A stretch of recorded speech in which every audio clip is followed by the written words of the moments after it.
Hello, in front of me I've got 70mi dashcam 1SD06.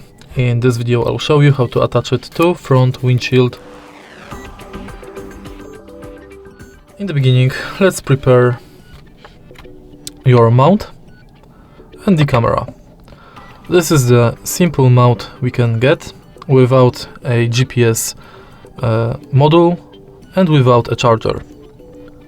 So what we have to do, firstly we have to install it to the camera like this.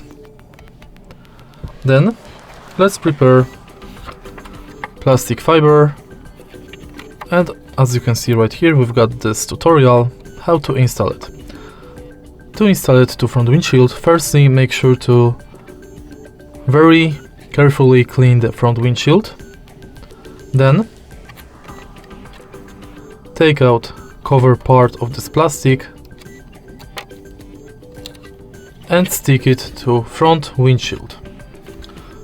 What you'll have to do next is from this holder take this blue plastic cover, white plastic cover, because underneath is the glue